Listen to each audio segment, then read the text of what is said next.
Bonjour. I'm very sorry that I am not able to do this in French.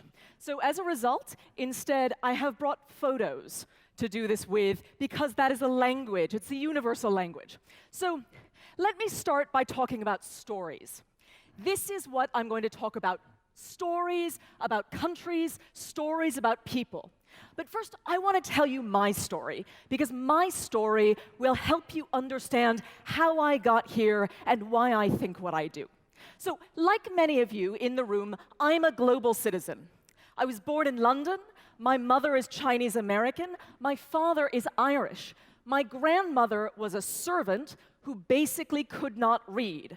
Her children became teachers and doctors and PhDs, and they went to Africa in the early 1960s to do medicine and to teach school. I, as a result, got a PhD in African studies and went to Africa to learn about African business. When I got to Africa 20 years ago, the first place I lived was Uganda. Let me tell you the story of my first day in Uganda.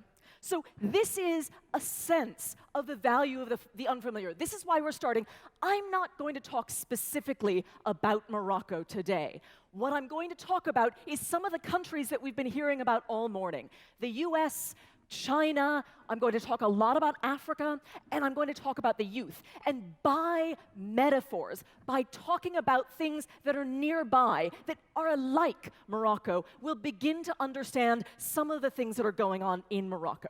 There's something very useful about the unfamiliar because it allows us to see patterns that we wouldn't see otherwise. And that is why I'm telling you the story of my first day in Uganda.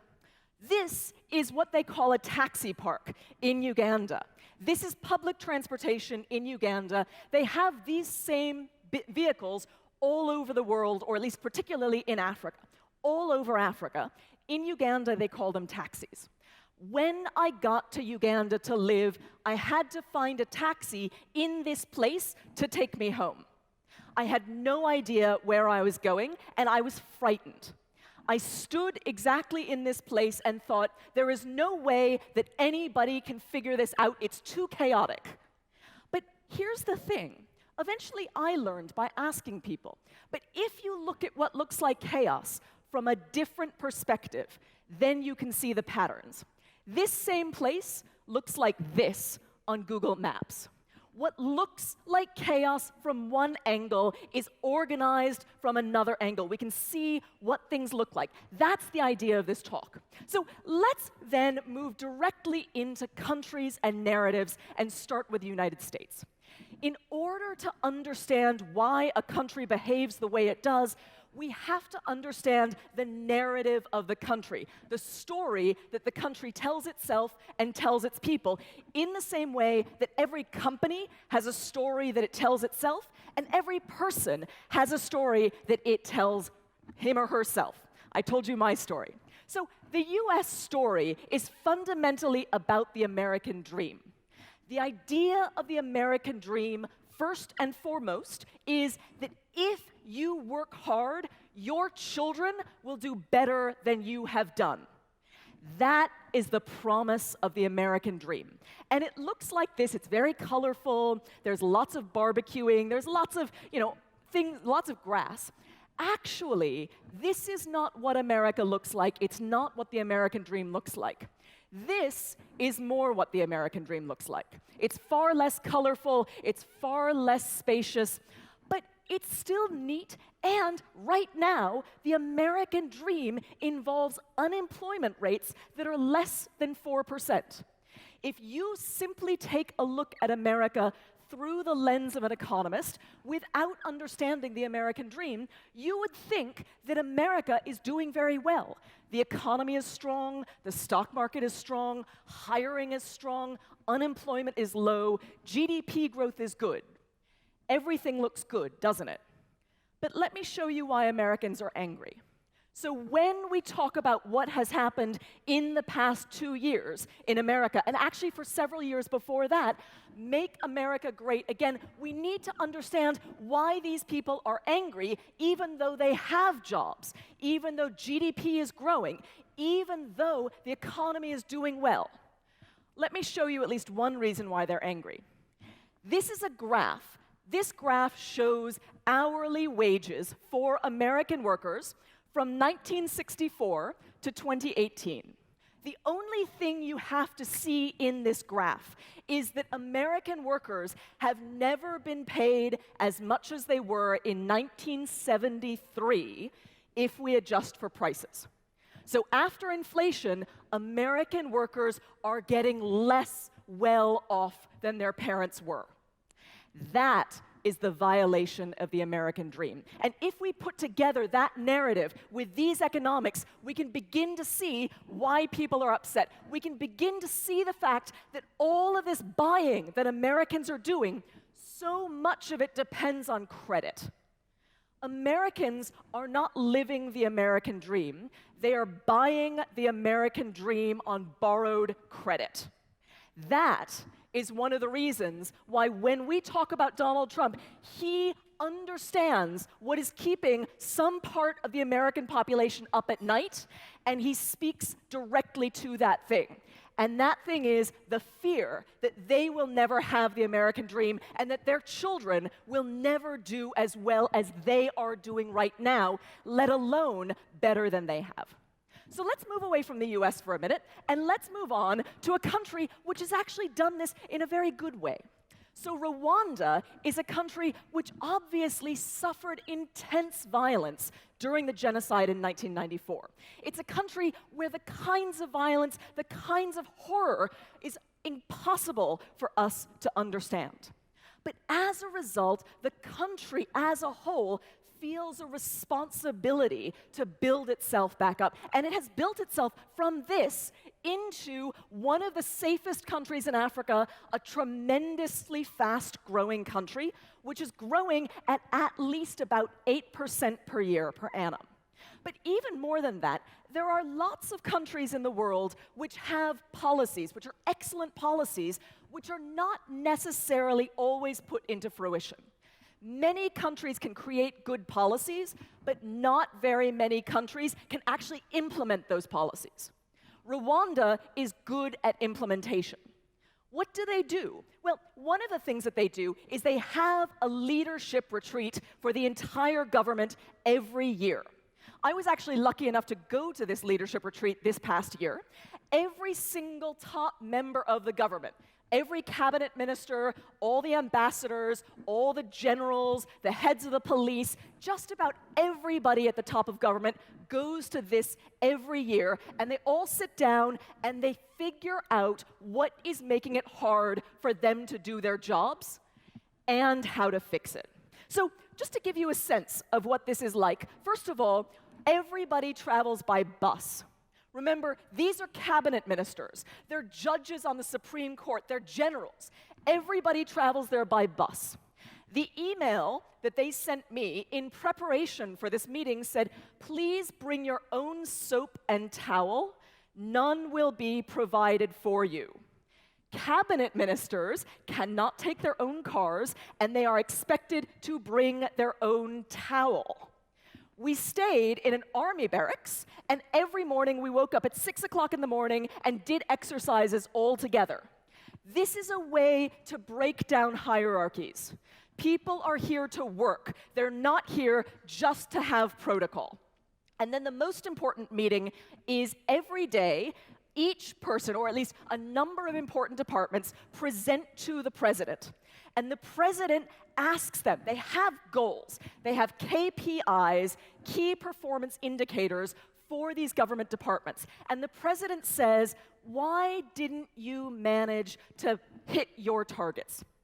And instead of saying, I'm so sorry, Mr. President, we'll work harder, we'll do it next year.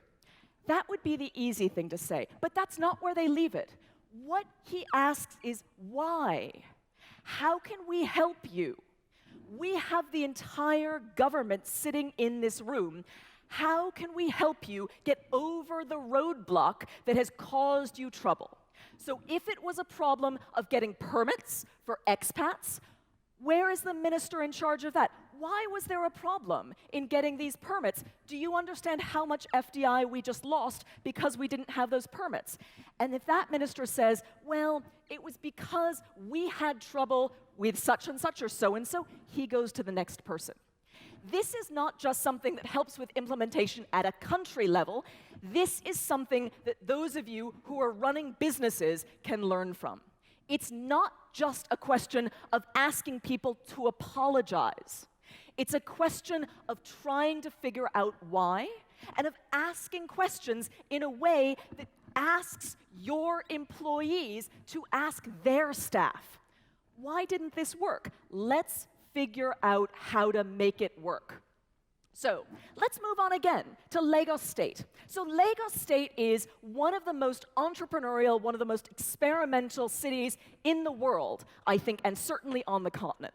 Lagos State is in a funny position. It is the commercial capital of Nigeria. Nigeria has a lot of oil money. For a very long time, that oil money did not go to Lagos State because Lagos State, in part, was part of the opposition, or it was ruled by the opposition. And so Lagos State is a city of perhaps 21 million people, or perhaps 11 million people. Nobody knows. That is the level of chaos that we're talking about. So how do you rule a place like this? How do you create order? One of the problems that they have is tax payments. They did not generate internal revenue. They didn't get people to pay taxes. So they had to figure out how to get people to pay taxes, and they did it by asking citizens not pay your taxes because you're supposed to, or pay your taxes because we will come and get you. They said, if you pay your tax, Lagos State will be great again. We will make schools, we will put roads down, but more importantly, the citizens and the government have a deal. And that deal is, if you pay your tax, we will work for you. And this worked. So Lagos State started doing this in about 1999, and between 1999 and 2012, they increased their taxes by 15 times. If you go into markets now, market sellers in Lagos will tell you that it is the responsibility of every citizen to pay his tax. Can you imagine? And that's not because they were told to do it by the central government. It's exactly the opposite. It's because they showed entrepreneurial spirit even at a local government level, and they worked with business to make sure that they were facilitating an environment where businesses could make more money, because that way Lagos State gets more money. So this is what Lagos State imagines itself to look like in about 20 years' time. They see themselves potentially in competition with Casablanca as the financial capital of Africa. They have big dreams and a vision for it. So let's move on again, just quickly, to the American century. So in the US, when we think about the American century, we're talking about the 20th century.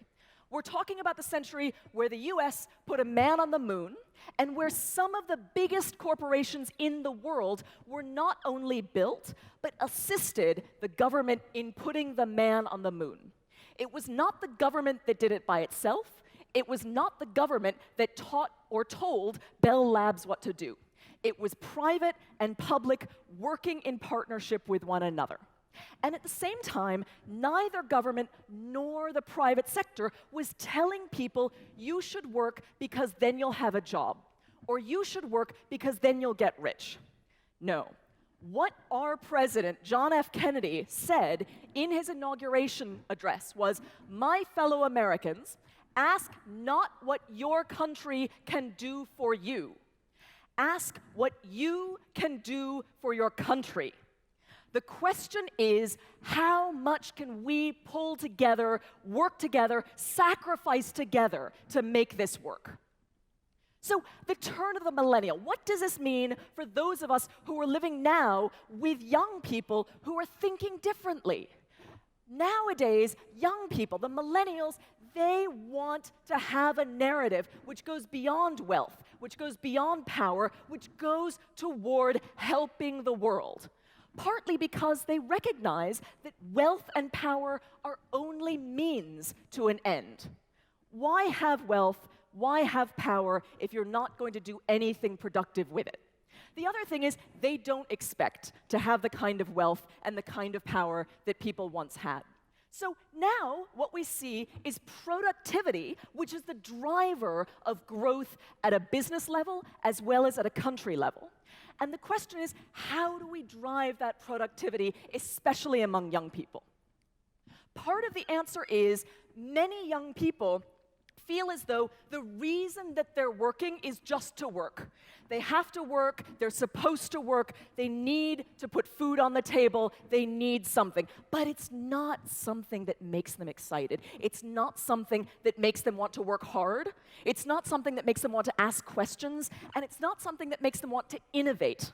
So instead, the question has to be, how do we create a narrative that drives these young people to believe that the work that they are doing is contributing to the world, is contributing to the development of the country, of their corporation, and of themselves? That narrative is the most important thing, and the narrative, the story, is even more important than simply giving them jobs. It's much more important than giving them jobs. So otherwise, if we don't give them a narrative, even if they have jobs, if they feel as though they're not spending their lives being able to use their lives toward a greater good, then they may be angry. And they may be particularly angry because they feel as though they can't have the money, they can't have the power, and now they can't make change.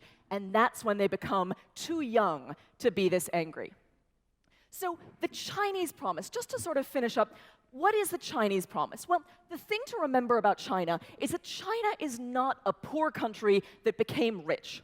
China used to be a rich country, and it tore itself to pieces. This is a poster which says in Chinese, "Let's destroy the old world and build a new one." My family left China during this period, and I don't speak Chinese because my grandfather was convinced that China was always going to be poor. It had destroyed itself.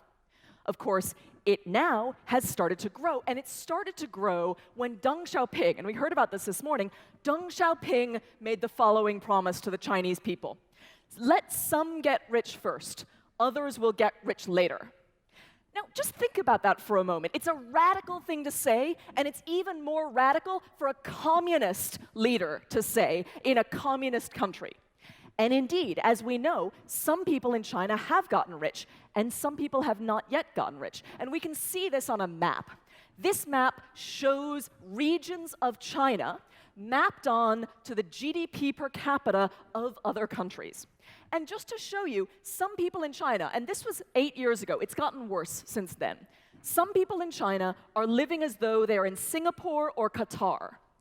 And some people in China are living as though they're in Congo, Brazzaville. This is the same country, and it's a communist country. So the question is, how long will this hold? How long will the Chinese be willing to put up with this situation? And to get to that answer, I will tell you, number one, a lot of the things that the Chinese government does, including some of the expansion in the rest of the world, is not just because China wants to build out and butt heads with America. In the same way that some of the things that Donald Trump says, especially at the UN, are to cater to those Americans who feel humiliated because they are doing less well than their parents, some of the things that China does, they are doing because they're scared. They're terrified. There was a revolution that some people in China remember, and it destroyed things. They're terrified this will happen again. So will it? Well, to talk about that, let me just tell you another very short story. So I mentioned that I'm half Chinese. I didn't learn anything very much. I didn't learn any Chinese. I eat Chinese food, but not very much, except my mother would tell us stories from China. And one of the stories involved a fisherman who used birds to catch fish. And the way they do that is they put a ring around the bird's neck. And the bird dives, and when it catches a fish, if it's a small fish, it can eat the fish because it will pass through the ring. But if it's a big fish, it can't swallow it. And then the fisherman pulls it back, and it takes the fish, and that's what the family eats. I'm American, and I was a good American child, and I thought this was very unfair. And I would say to my mother, if you catch the big fish, you should eat the big fish. And my mother said, no. This is a very Chinese answer. No, this is the best thing for everyone, because this way the bird stays alive, but the fisherman's family also stays alive. Everybody gets to eat. So let's think about this in terms of the Chinese government and the Chinese people. If the Chinese people are the bird in this story, then I think that their model will continue to be strong as long as the Chinese people believe they're giving up the big fish to build a greater nation. But if they think that they are giving up the big fish to a corrupt elite that does not care about their interests, then I think we're in trouble. And I think that metaphor is a metaphor that holds across a large number of countries and across businesses. So if you think that your employees do not think of themselves as giving up their time, as giving up their big fish toward a greater goal, that's when you're in trouble. So just to finish up, let's think for just a moment about the African century and what that means. We just heard all about the stresses and strains that the demographics of the African century are going to create. Young people in Morocco and across the rest of the continent are going to become the majority of young people in the world. How do we manage that? Is that a blessing or is it a curse? A lot of that will depend on the narratives that we create to bring those young people into a place where they believe that they can contribute to the country. They don't need to become rich. That's the lesson we learn from America. That's the lesson we learn from China. But they do need to believe that their lives are being used for something they believe in, not for the benefit of somebody else. So what does that look like? Well, two things from Queen Elizabeth. The first thing is Queen Elizabeth I said, to be a king and wear a crown is a thing more glorious to them that see it than it is pleasant to them that bear it. What she's saying is, it's lonely at the top, which is something that I imagine many of the people in this room can understand. But she said something else, even more important, which is that on her deathbed, she wished for another moment of time. She said, all of my possessions for another moment of time. This woman was one of the most powerful and one of the wealthiest people in the world. Every metric of success that we can imagine, she had it, except something that she regretted, how she spent her life. Now, we will never know what it was that Queen Elizabeth died wishing she had done. But I will recommend that every single one of you live your lives trying to avoid this. And we know from Queen Elizabeth that you don't avoid this regret by having money. You don't avoid the regret by having power.